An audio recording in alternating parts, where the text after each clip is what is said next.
You know what my sister Yeah. said to me when Colbert was canceled? I don't know if I'll keep this part in here, but What like did you say? my sister, when I told my sister that Colbert got canceled, she was like, "No, you're lying. Like, where am I going to get my news now?" I was like, "Bitch." Not this.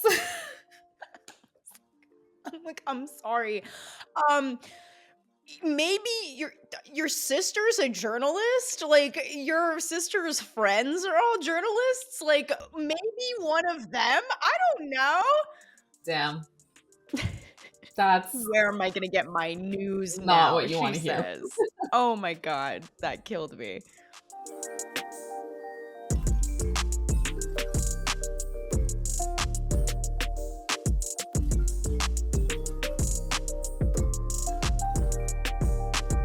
Hi, I'm Lydia, And I'm Sonikka. and welcome to Pop Rocks and Tea, a podcast about all things pop culture. And all the tea that comes with it.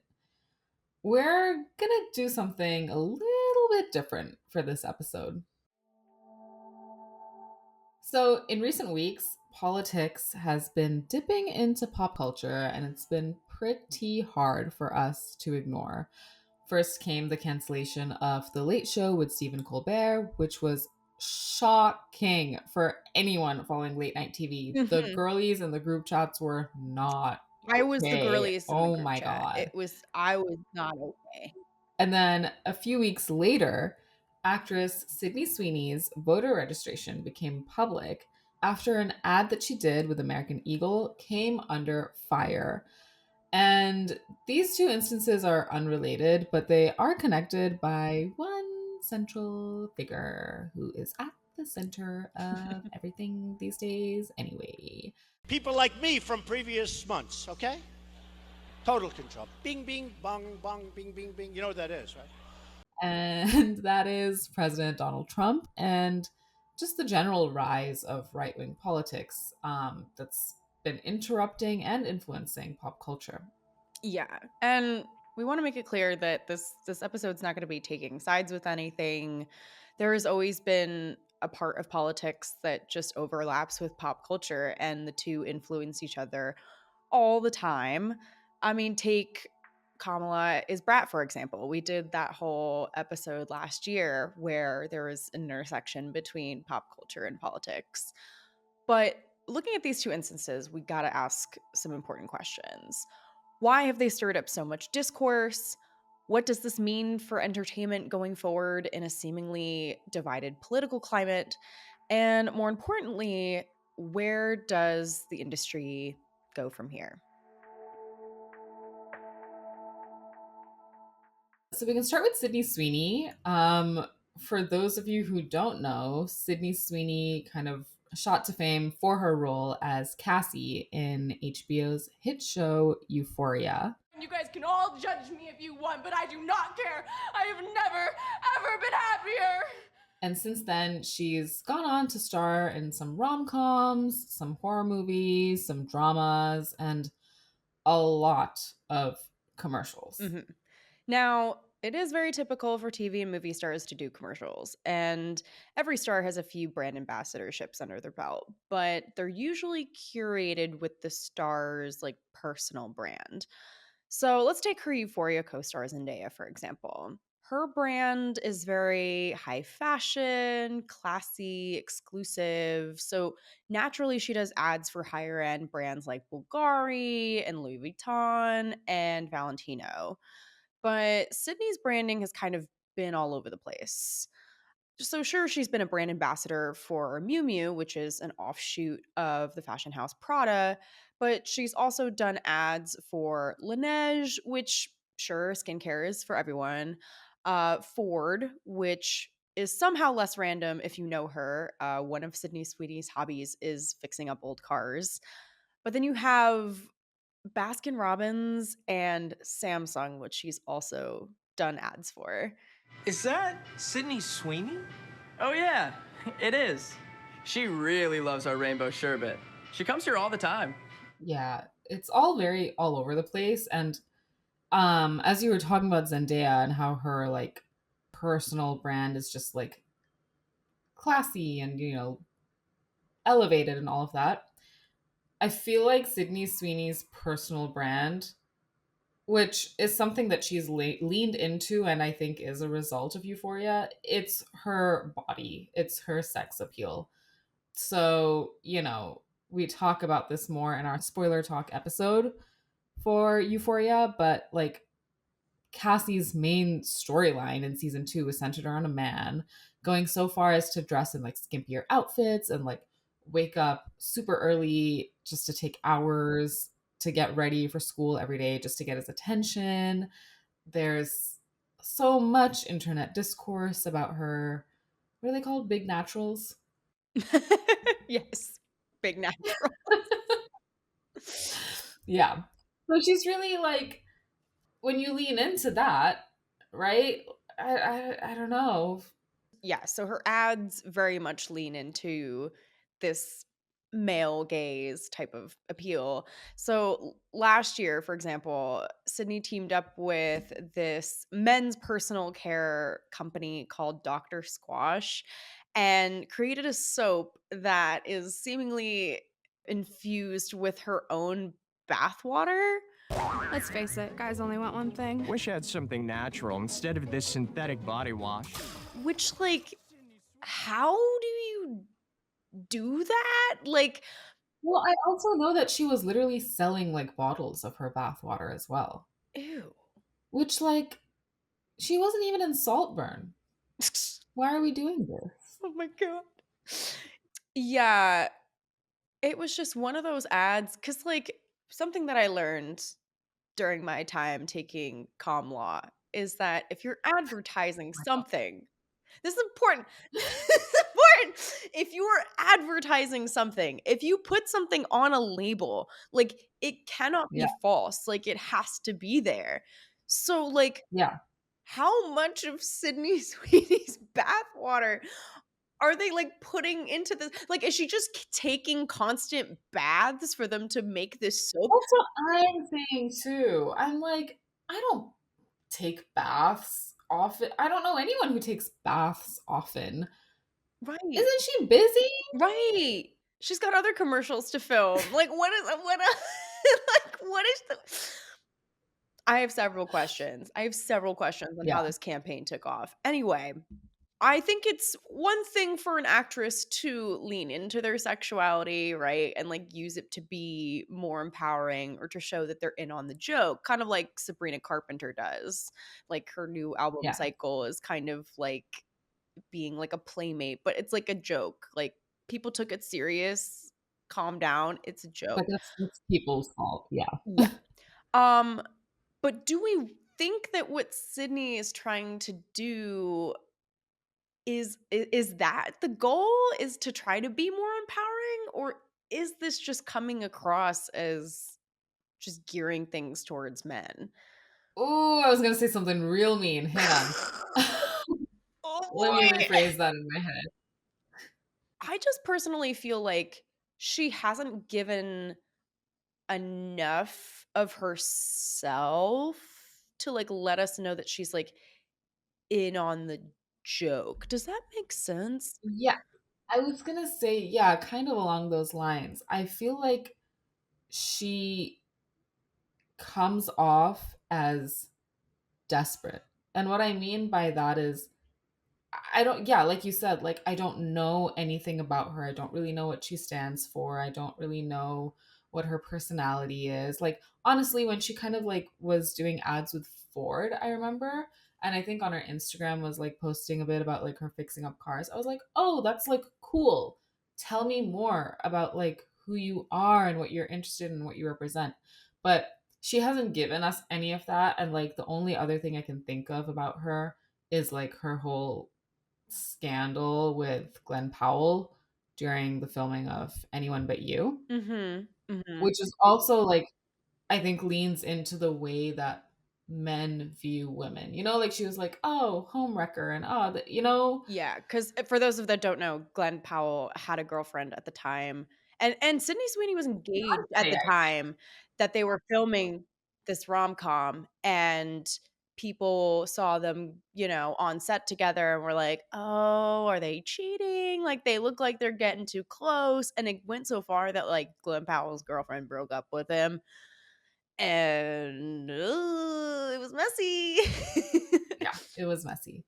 So it just kind of feels like she doesn't have like a image of her own. Like if we saw Charlie XCX is not like going to be selling her own bathwater, right? Like that would be like extremely off for her. Julia Fox, that's a better example. She's not going to be like, oh, buy this soap, men, so that women will love you more.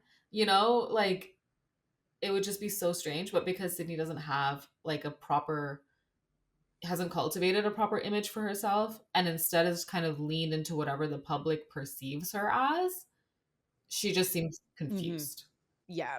And I think also that goes into like her stint at SNL, I think was a great example of that, where all of the jokes were about her Yeah. boobs. I can't think of a sketch in that entire episode that she did that it was not centered around her body or her boobs. Like they literally did a whole Hooters sketch. And then there was also the one where like Bowen Yang, the Bowen Yang turns straight. Hey, baby girl, where's my smile? Bowen, I didn't know you were straight. Oh, yeah. I'm full hetero. That was the only butt of the joke. Like, yeah. I don't know.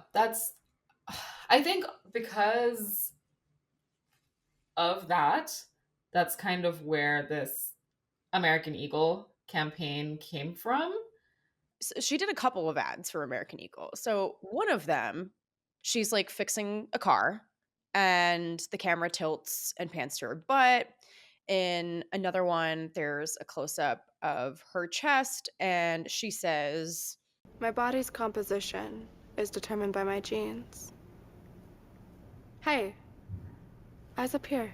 And then there's the one that went viral where she makes this double entendre with genes that you can wear and genes in your DNA. Genes are passed down from parents to offspring, often determining traits like hair color, personality, and even eye color.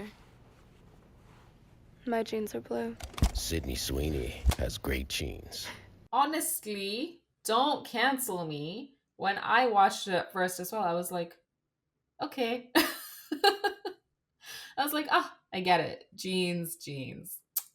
Okay. I'm with you on that. I'm not going to lie. I'm with you. Yeah. The first time I watched it, I was like, okay, weird, but sure. I was just looking at her body. I think that was the point. I almost think that was the point. I was like, oh, we're going to pan all down. Oh, okay. Yeah. I was like, oh, jeans, blue jeans. Everything's blue, jeans.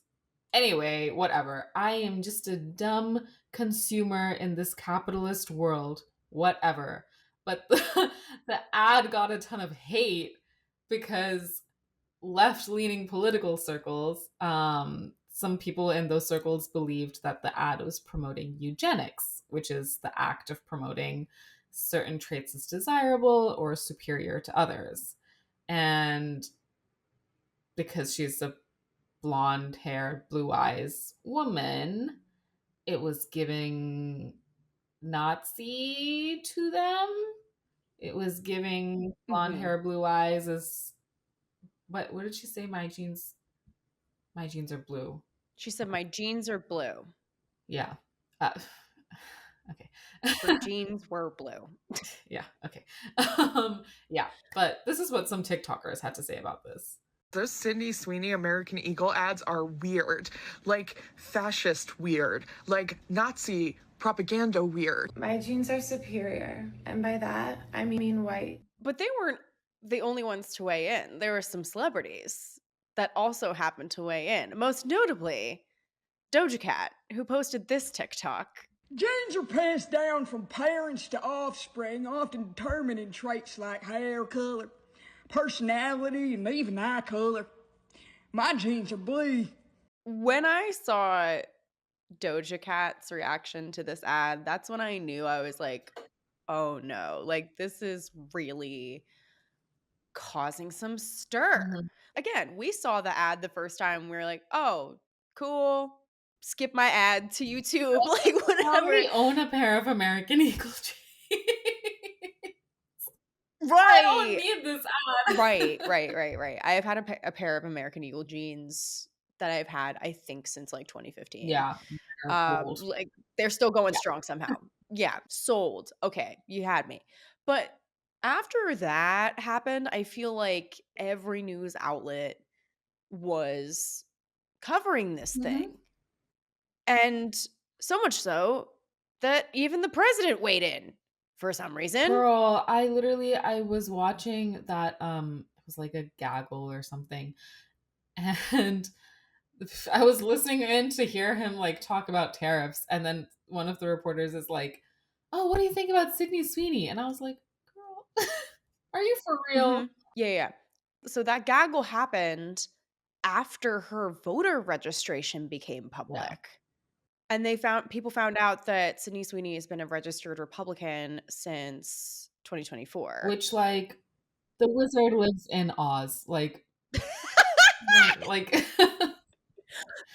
The fork was in the fork was in the kitchen. The fork kitchen. was Oh my god. Yeah, this was something that people had suspected for years because, like, her mom threw, like, a MAGA-themed birthday party, like, they all had, like, "Make Karen 60 again" or whatever on the Yeah. hats, and, like, it was in a barn or something. Like, I don't care. Like, Again, that shit, I'm like, "Who cares?" she's done nothing to, like, tell us in any way that she's liberal, so why are y'all shocked now? Like, Right. Put a pin in that for our discussion later because I think that that's something important to bring up. So yeah, she's been a registered Republican since 2024. And then when Trump found out about this, while he did the gaggle on the tarmac, yeah. this is what he had to say about it. If Sydney Sweeney is a registered Republican, I think her ad is fantastic. Trump also posted on Truth Social saying, quote, "Sydney Sweeney, a registered Republican, has the hottest ad out there. It's for American Eagle, and the jeans are flying off the shelves. Go get 'em, Sydney." Unquote. And then he continued to say that ads from Jaguar and Bud Light failed because they were, quote, woke. And he even said that he can't stand woke singer Taylor Swift. And I ain't gonna lie, he had a point about the jeans flying off the shelves. The jeans weren't flying off the shelves, but American Eagle's stock price was flying Through the roof. through the roof. Through the roof. They kind of won. Oh, yeah. American Eagle was absolutely the winner in all of 100%. this.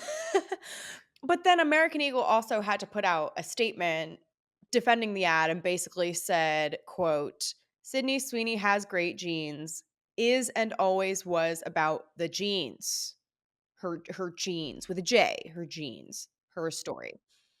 The Yeah. J. So with all of this kind of seemingly wrapping up, because I feel like this has been in like the discourse for weeks, and I know that we're tired of hearing about it. But let's Mhm. now that things are winding down, what do we really think about the ad? Because, like we were saying, we didn't think of it much at first, but I think when like Trump started to weigh in, and then like Trump posting on Instagram about it and being like, "Yeah, Sweeney, like Sydney Sweeney's so hot. It's the hottest Yeah. ad out there. America's hot again." I was like, "What the fuck's going on here?"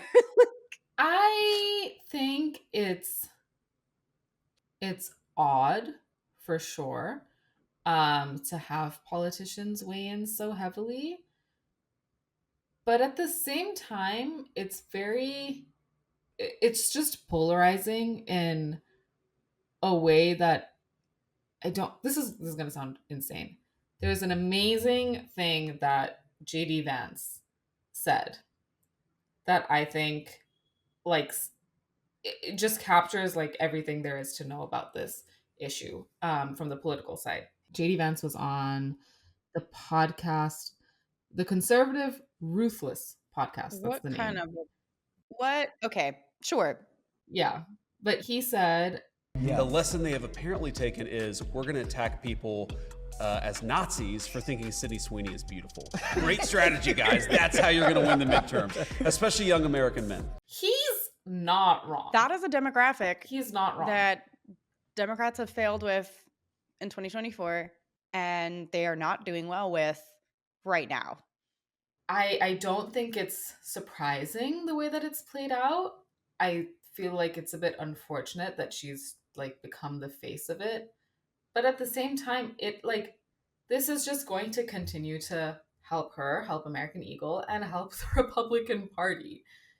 Like I think this era of like I don't know, like trend maybe of like this extreme reactions and extreme like othering of like different points of view is leading nowhere because it's just like who can yell the loudest, and it's been going on for a while, and now I mean yeah, it's not gonna help the left in any way. It hasn't been helping the left in any way.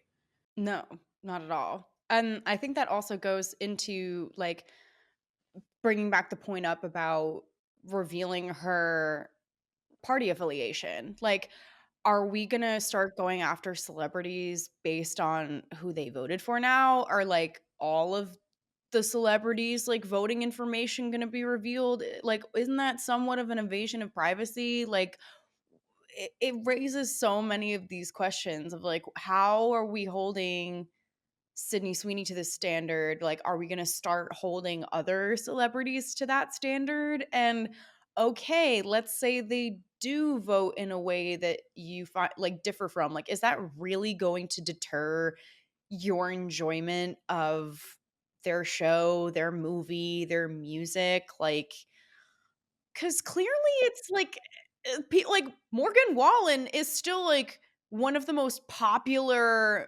music acts right now. Like he's topping so many Yeah. charts. He's like the number one in the album in the country for months and months and months and months. And like people know he said racist shit.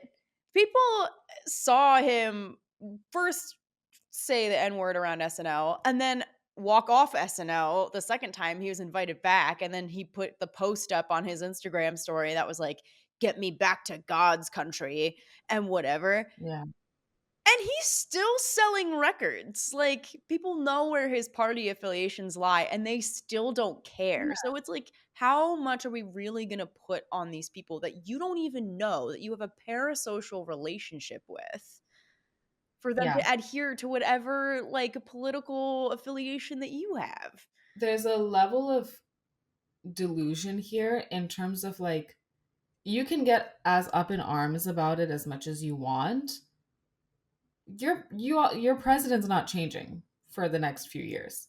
You know, like there were things that happened that got us to not me. Whoa. That got you guys to this place. So it's like you have to pick and choose your battles, and is a poorly written ad the hill you want to die on? And where do your loyalties start and stop? Are you going, if you're super left leaning, are you going to, you know, cancel every single celebrity who doesn't support Palestine? Because, hey, Right. you're going to be raw dogging life. Like, You know, I mean, it's like up to people, like again, on the hills they want to die on, and the issues they're really passionate about. And I think that there is some valid criticism to be like, oh, okay, well, I don't support this person because they did X, Y, and Z, and I don't like that. And that's totally fine to have those opinions. But I think where it gets out of hand is situations like this, where you're kind of jumping to a conclusion with evidence that wasn't really clear in the first place. And I get, at the end of the day, like we said before, the company is winning. Like They Mhm. got your I saw the attention. ad on my Instagram, like, as an ad, like, 2 days ago, and I was like, "They don't give a shit about what all the online chatter." They got exactly what they wanted. When people get up in arms about this, I feel like, you gotta keep in mind, again, the company's winning, and also, you know, you can't go around canceling everybody. You can't go around, like, closing things off just because you don't agree with it, and especially if the context isn't all there. Yeah. Um, and I don't think that we should be holding these celebrities to these standards because you have this parasocial relationship with them where you thought that they aligned with your political views, and maybe they don't. And that's like fine. You don't have to support them, you don't have to buy the jeans, but it's there just has to be some introspection as to what these bursts of outrage and, like, the virality that comes with that actually does. Because is it getting you more clicks on TikTok because people are all, like, giving in to, like, the rage bait? Are you actually taking a stand? Are you helping the company? It's just, yeah.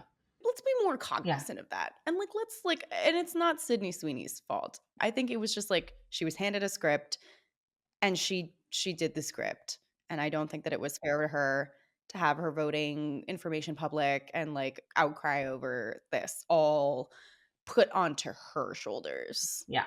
I don't think it would have gotten the same reaction if Emily Ratajkowski or, you know, someone like that who also has a banging body and just isn't, I don't know, blonde or, whatever, like, just isn't as easy of a target. I don't think this would have Yeah. been a That would be really like I didn't even think about it like that. Like if they put somebody else instead yeah. of Sydney, I would the think reaction have been the same?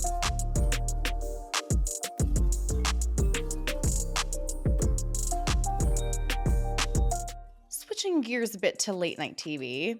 Since the cancellation of The Late Show with Stephen Colbert, fans of the show have been wondering what this will mean not only for late night TV, but the future of TV in general underneath the current administration. But first, let's recap how we got to this point because there's some important context. Sonika, take it away. so. In October of last year, the Trump administration sued Paramount Global, which is the parent company of CBS, which airs both The Late Show and 60 Minutes.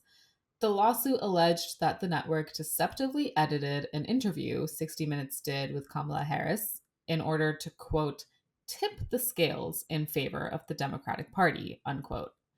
And CBS said that the case was without merit and asked the judge to dismiss it, but the lawsuit alleges that CBS aired two different versions of the interview with Harris, where she gave different answers to the same question about the ongoing conflict between Israel and Gaza.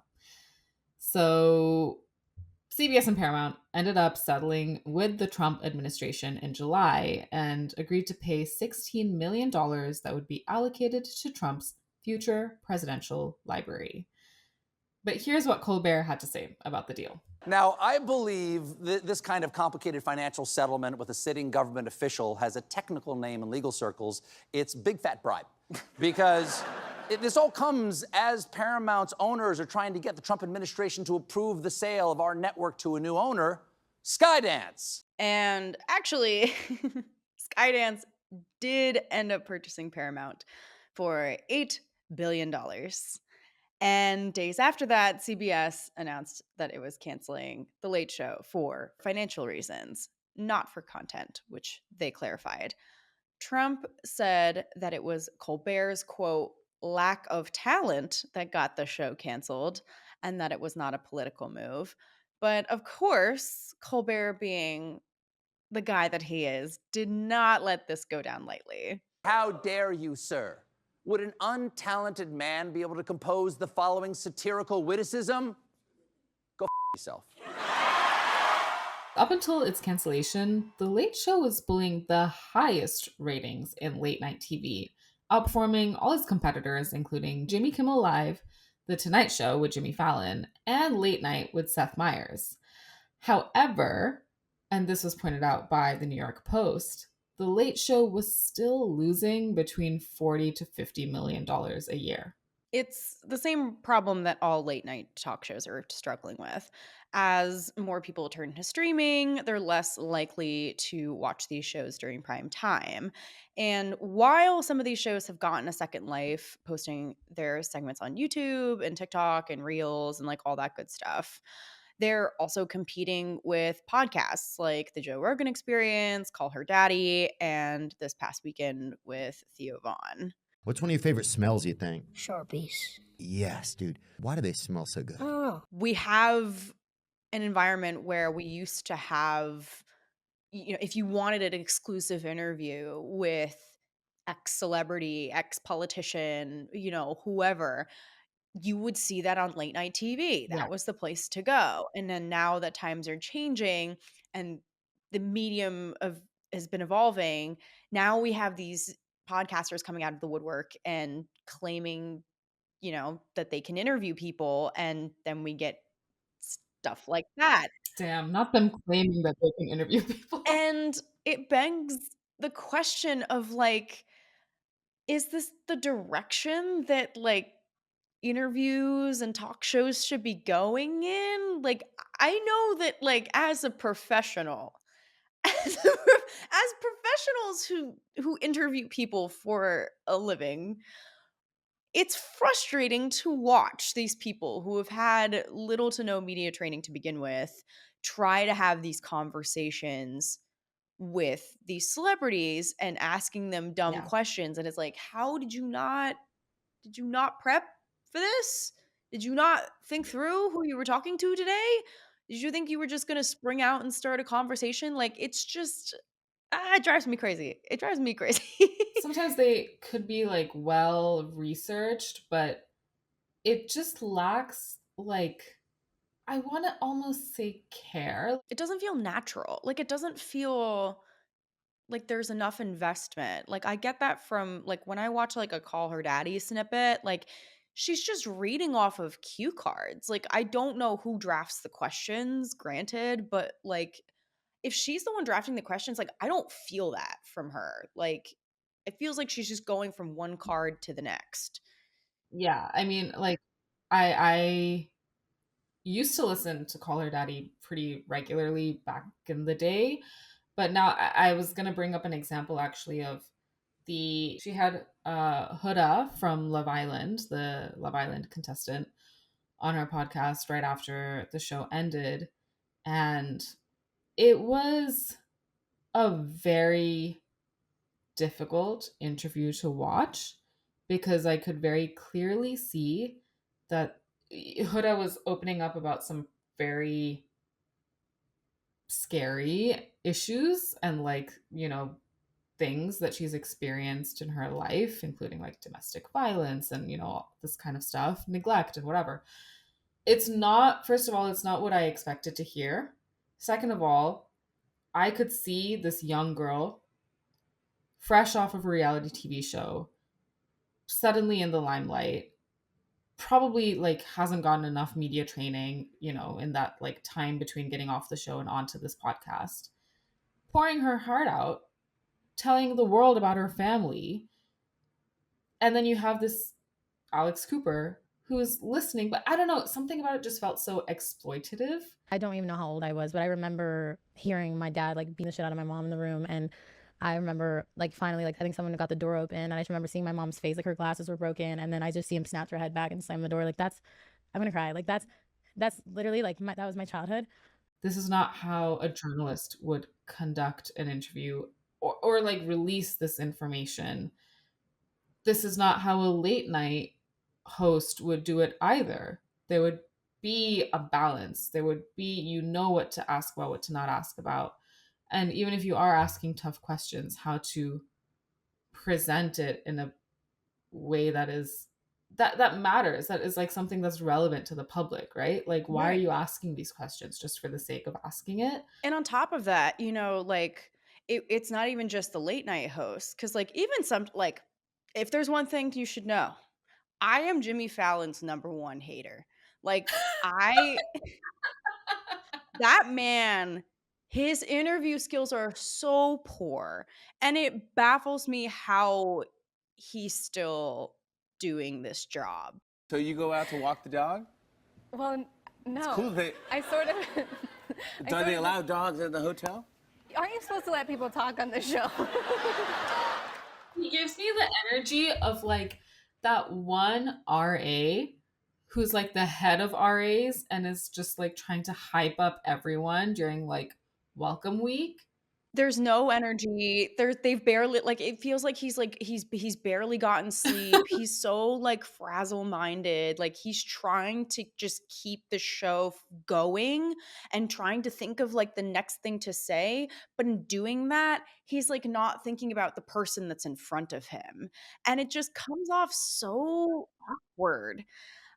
It's so Yeah. infuriating watching him It's very interview somebody repetitive. nowadays. It's frustrating. And then that also like goes into because like, he's a comedian. He's not a journalist either.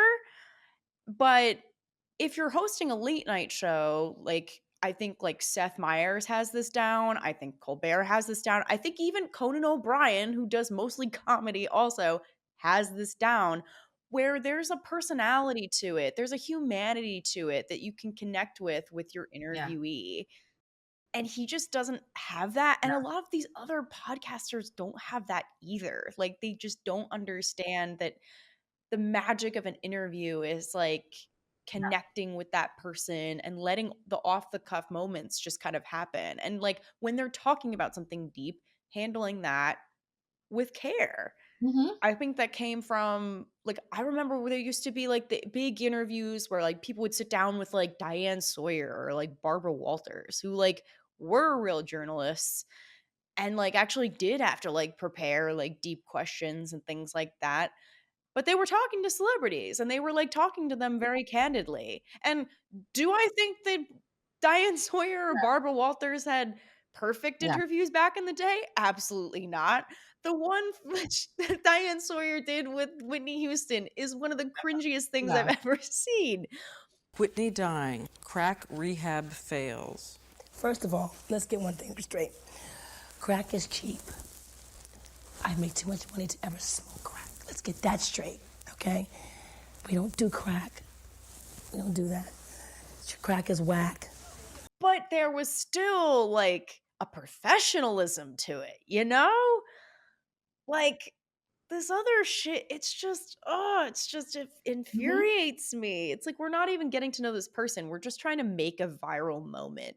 Trying to make a viral moment, and it's so obviously celebrities do this when they have something to promote, but it's lame the way that the promotion happens. It's like an ad. It's literally like an ad. And yeah, this goes back to the whole ratings thing. We're trying to that's how they're trying to make money, because the ratings are going down.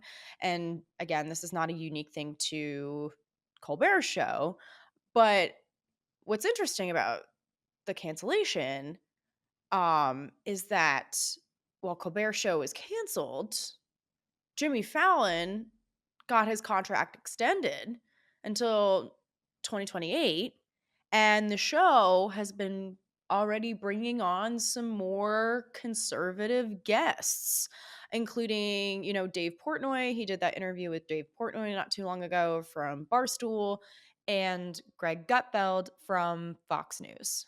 That's wild to me. That's like a wild departure from anything that we've seen for late night in the past since like 2016, dare I say 2015.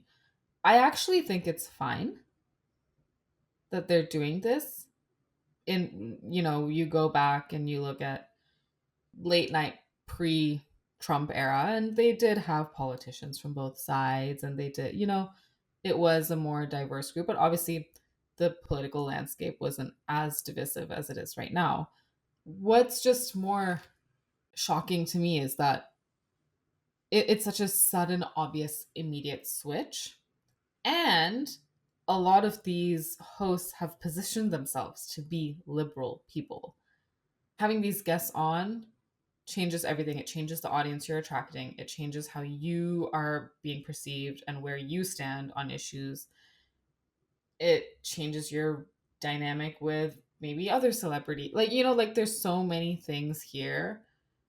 Are you as believable, or are you in it just to, save your own ass since your colleague just got his show canceled? Like, that's what's more concerning to me rather than having a more diverse set of people coming and talking on your show. Right. The concern isn't, like we should have diverse guests on our late night talk shows, but it's more of like, is this a kissing the ring type of situation, or is this we genuinely want to get these people on?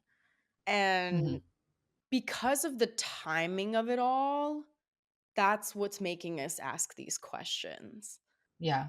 What do we think this is going to do for ratings in the long run? I think when you take Colbert, yeah, he was losing money, but his ratings were down actually before Trump's first term. He had already kind of created an image for himself as a liberal, left leaning guy because he was on The Daily Show with Jon Stewart, and one of his big roles there was to play a parody character of a conservative. My great-grandfather did not travel across 4,000 miles of the Atlantic Ocean to see this country overrun by immigrants. He did it because he killed a man back in Ireland. He was clear about where he stood. And then when he got his show, being apolitical wasn't working for him. So he was losing money from the get-go. Interestingly enough for him, it was once he started leaning into being liberal, being left-wing, being anti-Trump, and doing that like infotainment, stuff that everyone is doing these days. That's what brought his ratings up. Right. Maybe it didn't bring it up high enough, to generate revenue, but that's what was working. And that's why, people were going and watching him. That's why he had that kind of like, he's like an older straight white man who's still like cool and chill and gets it and like thinks the way that like young liberal Americans think. It's interesting how the thing that like made him gain popularity is what's now being suppressed, or what other shows are having to suppress now. Right. Because I think the thing that part of the reason why that took off for him was because he would put his cold opens on YouTube. And like, I know people who would watch the cold opens every day, and that's how they would get their news. Yeah.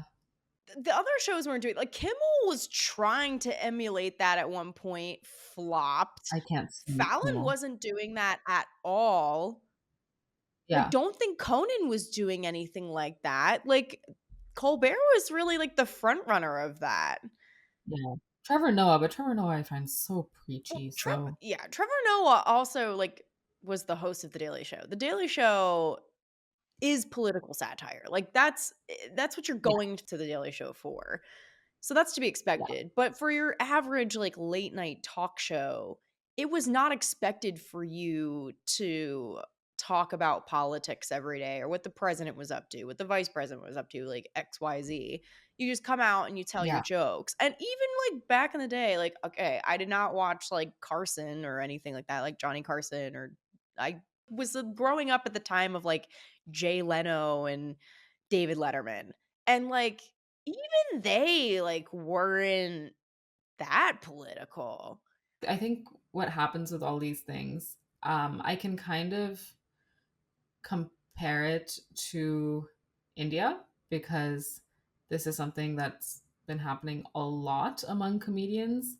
There's so much religious sensitivity, cultural sensitivity, like social norms sensitivity there, that a lot of the times these days jokes that comedians make are getting them in trouble, putting them in jail. Like, all comedians these days have lawyers that are there to like help them get out of these sticky situations when a politician is pissed off or whatever the case might be. And I think what's really nice and notable about that scene in India is that I don't actually think it has deterred too many comedians from continuing to tell their jokes and continuing to challenge the government or policies or whatever it is in their small ways through their work. And it's kind of created this unity among them where they all, I mean, there's this one comedian who's very famous, Veer Das, Oh who yeah, I listened I know to. Virdas. Yeah. Yeah. He was on a podcast I was listening to, and he's like, yeah, like people call him up for advice and this and that. And it's like, it is what it is. It's become something that's, it's something to fear. But the whole point, right, of like governments or just external higher forces doing stuff like canceling a show is to create this chilling effect. And you either give in to the chilling effect or you stand strong and you band together. And I'm not sure that in the US, these late night hosts, are going to stay banded together. Yeah. Is it a censorship in a way? I would say so.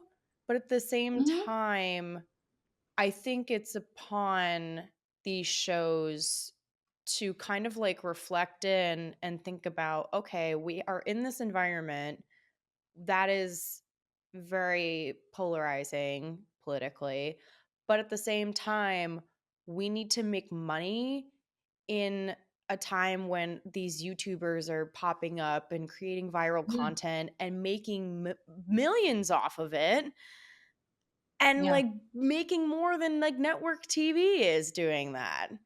And so Yeah. I think they need to really introspect and think about, okay, how do we make a good show with good content that only network TV can provide?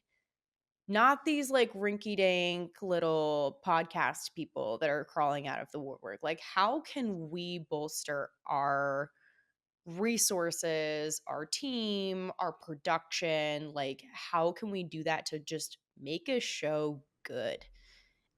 Because Yeah. if a show is good, like people will tune in. I think that has been something throughout the 2020s, whether it's a TV show that just got popular out of nowhere or a movie that gets popular out of nowhere. Like people will hear about it and people will tune in if you make it good enough. Yeah, I totally agree. It all comes down to just good production, good writing, which I think is like the gist of this entire episode. And also just like, what do you want to do? It doesn't have to be, a completely politically driven show. Right. Some people were probably tired of hearing about politics. Yeah. Like we got a whole lot of it during Trump's first term. I don't need it as much in the second term. Like the opportunities are endless. If you're choosing to just cave to the pressure and, do the exact opposite of what you were doing before this quote unquote crackdown, how long is that going to last?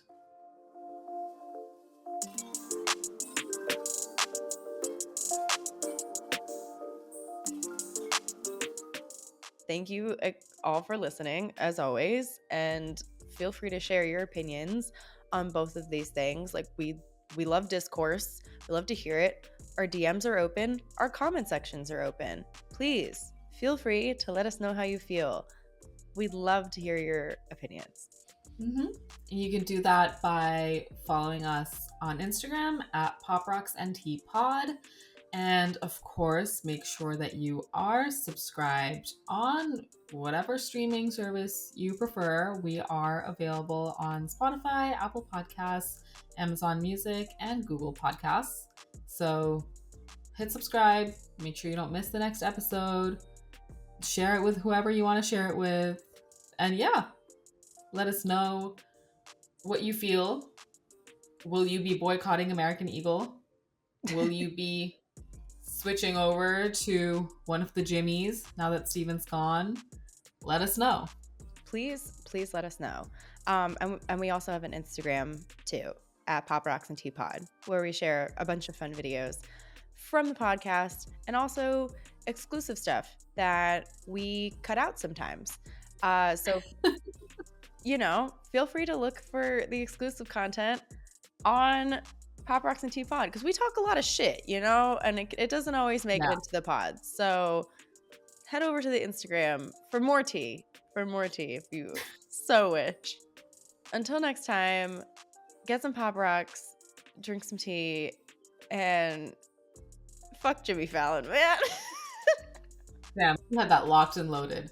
She had it ready to go. It's ready to go. Sorry. It's okay. That's me with Jimmy Kimmel.